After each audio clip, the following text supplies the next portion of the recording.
जब मेरे पापा बच्चे थे, रूस के एक बहुत ही famous story writer Alexander Raskin की लिखी हुई कहानियों का कलेक्शन है।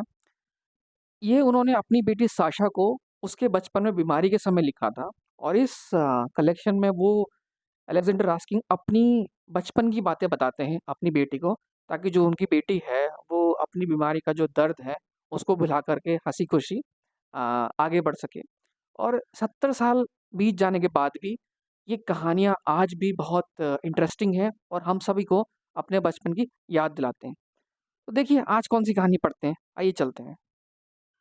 जब मेरे पापा बच्चे थे, पापा ने वित्या चाचा को अकेला छोड़ा। पापा जब बच्चे थे तो उनके एक भाई थे जो उनसे भी छोटे थे। उनके भाई का नाम अब वित्या चाचा है। वित्या चाचा अब इंजीनियर हैं और उनका एक बेटा है और बेटे का नाम भी वित्या ही है। लेकिन उस समय वित्या चाचा बड़े नन्हे मुन्ने ही थे। उन्होंने चलना अभी अभी सीखा था। कभी वो पैरों पर चलने के बजाय घुटनों पर चलना ही पसंद करते थे। कभी वो बस फर्श पर ही बैठे रहते। यही वजह थी कि उन्हें अकेला नहीं छोड़ा जा सकता था। वह अभी भी बहुत छोटे थे।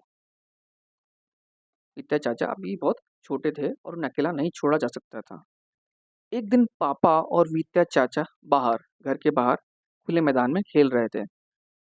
उन्हें कुछ देर के लिए अकेला छोड़ दिया गया था। तभी उनकी गेंद लुढ़क कर सड़क पर चली गई।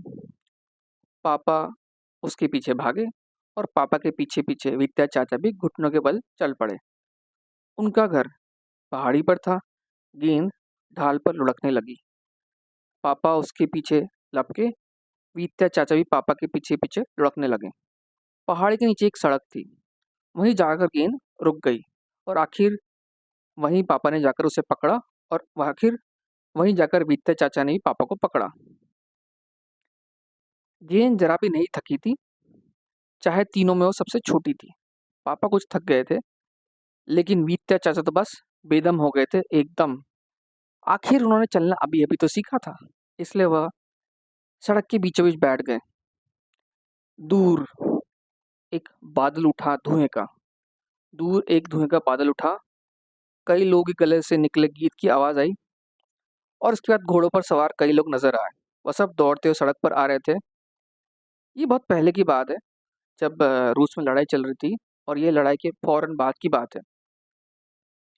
पापा को मालूम था कि लड़ाई खत्म हो चुकी है, मगर फिर भी वो बहुत डर गए।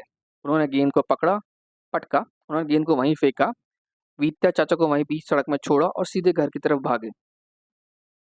जहां तक वित्या चाचा की बात है, वो तो सड़क पर वहीं बैठे गेंद से खेल रहे थे। उन्हें सिपाहियों की घोड़ों का भी कोई डर नहीं था। उन्हें किसी भी चीज का डर नहीं था। आखिर वो अभी भी बहुत नन्हे मुन्ने थे। घुड़सवार तब तक बहुत नजदीक आ चुके थे। उनका कैप्टन या उनका लीडर एक सफेद घोड़े पर सवार था। ठहरो, और चिल्लाया। वो अपने घोड़े से उतरा और उसने वित्ता चाचा को उठा लिया।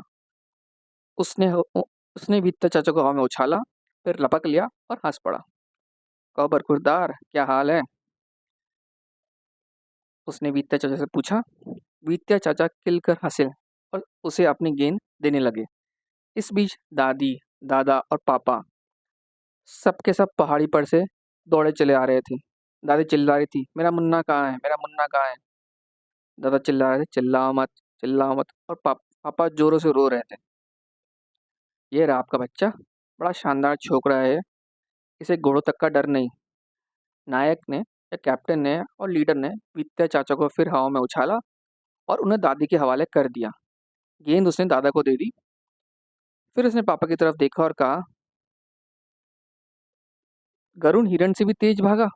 हर कोई हंस पड़ा। इसके बाद सिपाही चल दिए। दादा, दादी, पापा और वित्तीय चाचा घर पे आए। दादा ने पापा से कहा, गरुण यानी कि तुम हिरण से भी तेज भागा क्योंकि वो डरपोक था। ये लेमर्तो की एक पंक्ति की कविता है। मैं यह लेमर्तो की एक कविता की पंक्ति है, शर्म आनी चाहिए तुम्हें। और पापा बहुत शर्मिंदा हुए।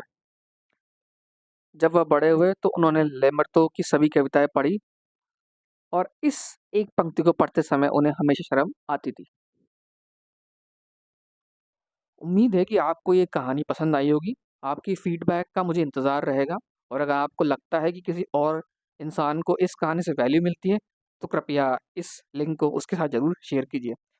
तो अगली कहानी तक, जैसे कि हम रूस में कहते हैं, 10वीं दानिया पका।